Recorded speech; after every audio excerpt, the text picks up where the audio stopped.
Welcome to the Uruguay Unveiled, a journey through its diverse regions. Today you're joining us for, a really fascinating exploration of Uruguay. That's right. We've pulled together insights from, all across the country. Think of this as your personal expedition. We're going to cover geology, history, culture, nature, the whole picture. Exactly. We're looking at everything from Artigas up north, with its gems, Right. all the way to Colonia del Sacramento, that UNESCO site, and loads in between Minas, Punta del Diablo, the Río Yi, Solís de Mataojo, Piriápolis, Chuy on the border. Tacuarembó, Treinta y Tres. Yeah. Yeah, we're connecting the dots to give a really vivid picture. Absolutely.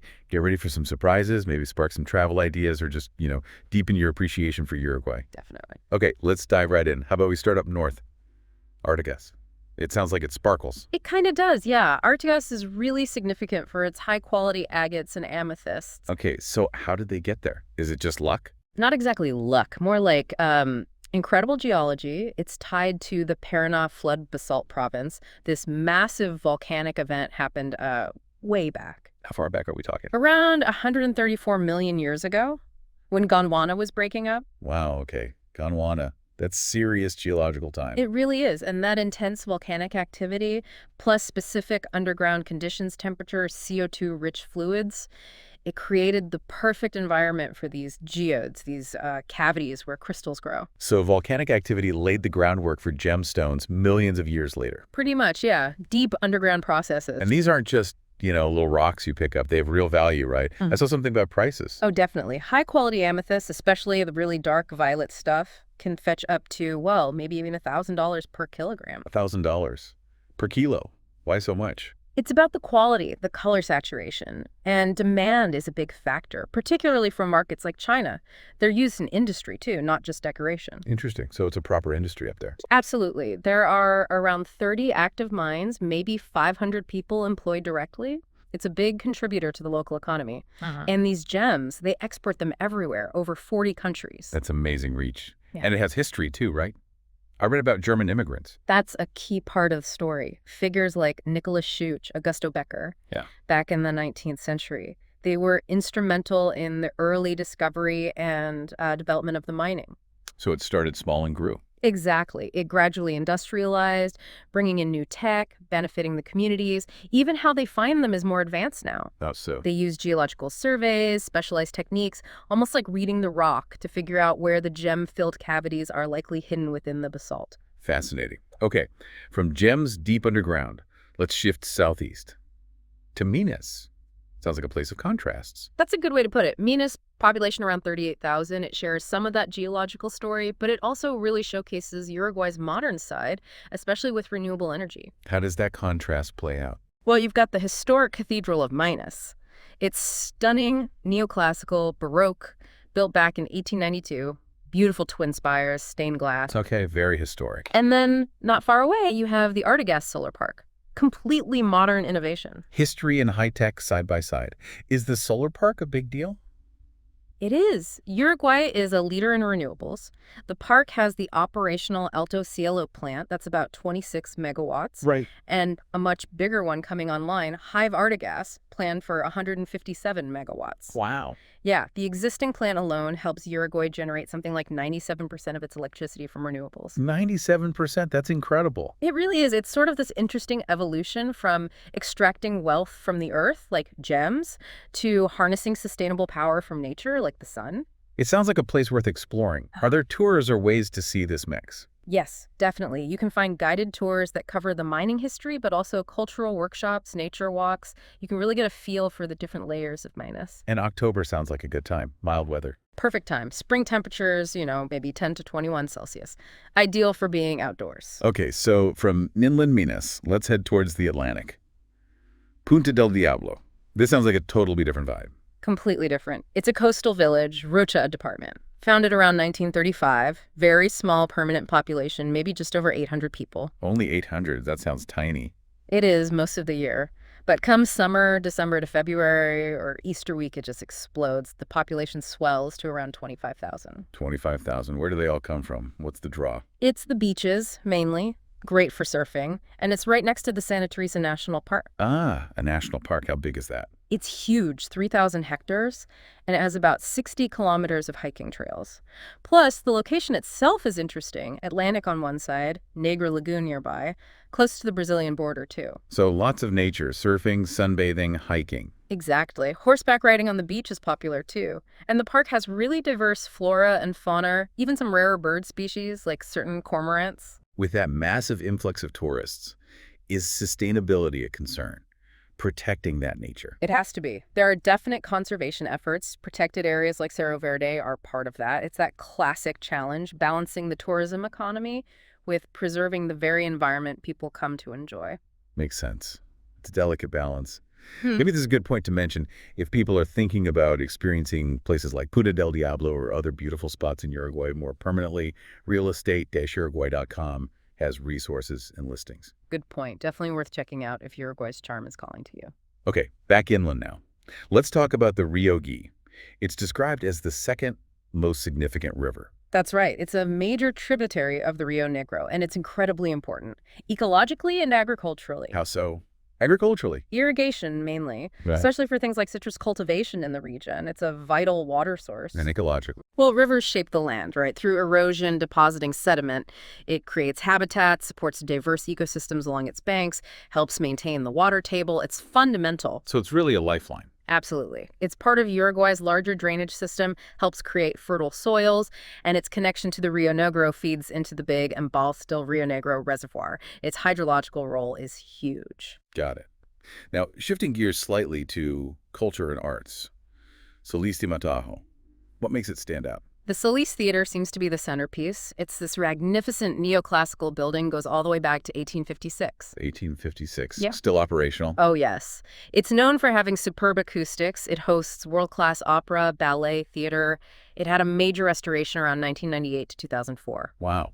And you can visit it. Yeah, they offer daily guided tours. You can really soak in the history and the architecture. And the town itself has an artistic heritage. It does. It produced some notable figures like the composer Eduardo Fabini. It seems to have this ingrained artistic spirit. Does it have like a lively street food scene or anything? Maybe not quite like Montevideo, the capital, but the sources mention authentic culinary experiences in its established restaurants. It's more about that cherished cultural heritage. Right. Makes sense.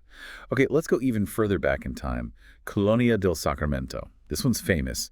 UNESCO World Heritage Site. It really is special. The historic quarter, the Barrio Historico, it's this incredible blend of Portuguese colonial buildings and Uruguayan culture. You really feel like you've stepped back in time. When's the best time to experience that without, melting or fighting huge crowds? The advice is usually spring, October, November, or even winter, June to August.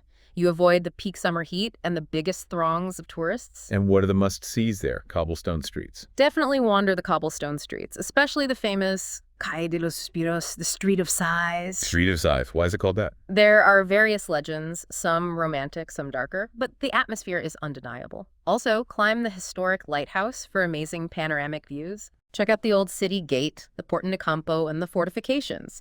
And interestingly, local wine tours are a thing there, focusing on Tanit, Uruguay's signature grape. Wine tasting amidst colonial history. Sounds like a great combination. It does, doesn't it? Plus, the riverfront shopping areas showcase local crafts. It's just packed with atmosphere. Okay, from colonial charm, let's move to a different kind of historic vibe. Piriápolis, Belle Epoque resort town. Exactly.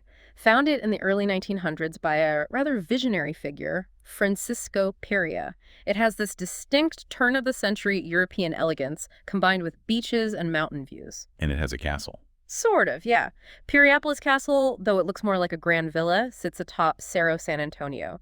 Built in 1897, offers incredible views. How do you get up there? Hike? You can, but there's also a historic cable car, the Aracilla, that takes you up Cerro San Antonio for those same panoramic vistas. A vintage cable car.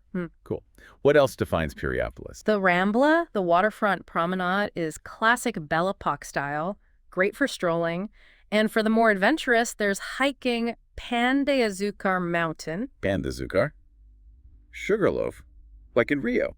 Similar name, different place. This is Uruguay's second highest peak, about 423 meters, a good hike, And of course, being a resort town, loads of great seafood restaurants right on the waterfront. Sounds lovely. Now let's zip right up to the border again, but this time the Brazilian border town of Chuy. You mentioned it earlier. Yes, Chuy. It's fascinating. It's where Uruguay and Brazil just blend. Portuguese and Spanish are spoken interchangeably. It's a real fusion point. And it's big for shopping. Huge. It's known as a duty-free paradise. People flock there from both countries to shop. I bet. What's the culture like beyond the shopping?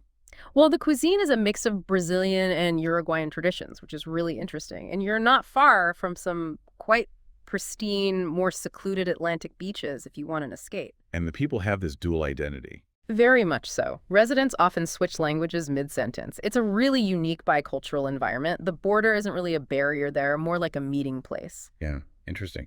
Okay, let's head back inland for our last couple of stops. Tacuarembó. This is Gaucho country, right? The heartland of Gaucho heritage, absolutely. It's known for that deep tradition, but also for its natural beauty. You've got the historic Plaza 19 de Abril in town, and then the nearby Valle Edén.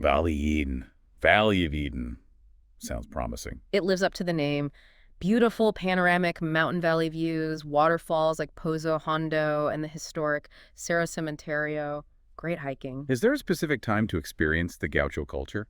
The big festival, the Fiesta de la Patria Gaucha, is in March. But visiting other times like April lets you soak in the atmosphere without the huge crowds. You can still feel that heritage. And Valle Eden also has a museum. Yes, the Carlos Gardel Museum is there, dedicated to the legendary tango singer, whose birthplace is debated but often linked to Tacuarembó. Plus, the area is great for photography, spotting subtropical plants and wildlife. It feels very authentic, friendly locals too. Sounds like a really rich inland experience. Okay, our final region, Treinta y Tres. What's its story? Treinta y Tres blends history, nature, and culture. It has significant historical landmarks, like the Obelisco de Treinta y Tres, commemorating an important event in Uruguay's independence. And nature reserves. Yes, particularly the Quebrada de los Cuervos National Park. It's known for incredible biodiversity. Apparently over 100 bird species live there, plus lots of native plants. Over 100 bird species. Wow. Yeah, it really highlights the ecological value. There's also the Parque del Río Olimar for scenic riverside enjoyment. The whole department has various rivers and lakes, good for fishing, water sports, tourism. So, history, nature. What about the local culture? It seems to have a strong sense of community. Traditional cuisine is important. And things like weekend gatherings, youth activities, and the big Festival del Olimar showcase that local spirit. It sounds like a really well-rounded region. It does. Offers a bit of everything that makes Uruguay interesting. So, wrapping this all up, from the amethysts in Artigas, the history in Colonia, the beaches of Punta del Diablo, the Gaucho heartland of Tacuarembó, Uruguay is just incredibly diverse. It really is. We've, just scratched the surface today, highlighting some unique spots. There's so much more to discover in each region. Absolutely. We really hope this deep dive encourages people to maybe explore further on their own, whether you're into geology, history, nature, culture. There's something there. There definitely is a corner of Uruguay waiting for everyone, I think. And again, if listening today has made you think, maybe I want to experience this firsthand, maybe even look at property, do check out realestate-uruguay.com. A great resource if you're seriously considering making a connection with Uruguay. Well, thank you so much for joining us on this deep dive into Uruguay Unveiled, a journey through its diverse regions. We hope it's given you some valuable insights, maybe a few surprises. We hope so too. It's been fascinating to revisit all these diverse places. And one last time, if you're dreaming of Uruguayan shores or historic streets, that website is realestate-uruguay.com. Thank you for listening to the Uruguay Unveiled, a journey through its diverse regions.